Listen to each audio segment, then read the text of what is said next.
Well, I don't know for sure just when I was birthed. They didn't keep no record then like they do now. I think Master Deves keeps some kind of record on us. He been dead a long time. Time for freedom in Louisiana. They refugees us to Texas in the wagons. We travel all day and all night and had to sleep on the ground. It didn't take us long to get to Calvert out there in the bottom of Texas. And they put us on a Barton plantation.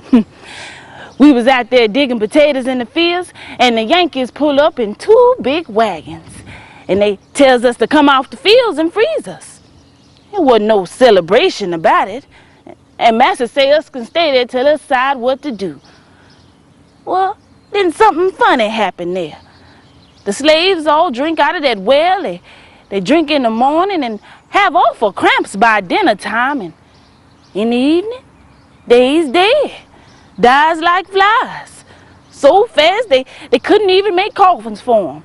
They just sew them up in sacks and bury them that way.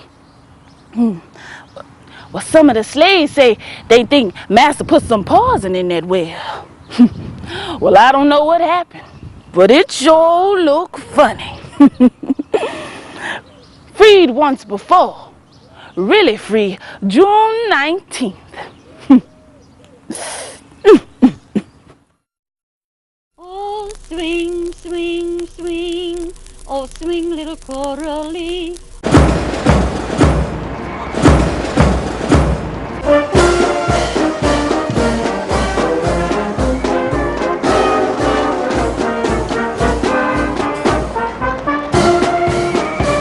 Throughout the 1990s, Juneteenth continued to enjoy a growing and healthy interest from communities and organizations throughout the country. The Smithsonian Institution, the Henry Ford Museum, and others have begun sponsoring Juneteenth-centered activities.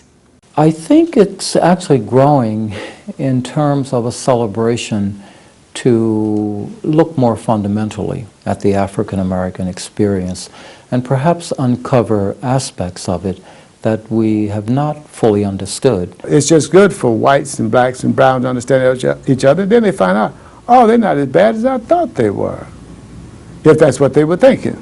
Even the northern cities of Milwaukee and Minneapolis now host 2 of the largest Juneteenth celebrations in the nation. From as far away as Japan, the legacy of Juneteenth is celebrated. First of all, I celebrate the day starting at Ashton Villa in Galveston, Texas, and that's where I've been since 1979. I started off giving thanks to God at the same place where Gordon Granger made the announcement that we were set free. This year, for Juneteenth, we're going to go out to the St. John Colony celebration in Caldwell County, which is a long-standing celebration. It's very large.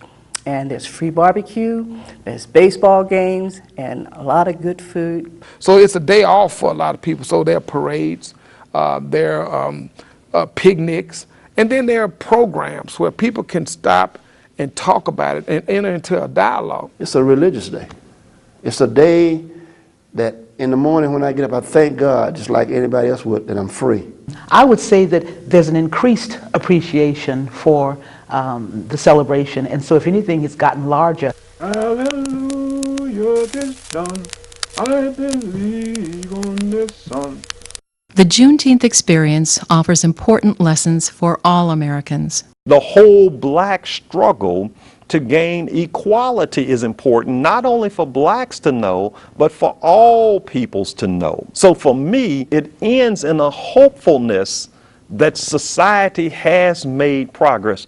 I think it's important that we remember it. I think it's important because it's very much a part of our culture. Juneteenth, there's always going to be the issue of social justice, social inequality, the issue of civil rights. Those are reoccurring themes throughout history. And Juneteenth represents the struggle to have all those things. Oh, keep your lamp a-trimmed and a-burning. By being sensitive to the conditions and experiences of others, we can then make significant and lasting improvements in our society. I would like for them to historically know the significance of it. If they don't want to celebrate, they don't have to celebrate, But I'd like for you to know the importance of it. That's why I say it's so important that families teach their children about the history of Juneteenth. If you can't think of anything else and you hear the word Juneteenth, it should immediately go to your conscious mind that that's the day that the slaves were set free in Texas in 1865, June 19. In cities all across the U.S., people of all races and religions come together to truthfully recognize a period in American history that continues to influence our society today.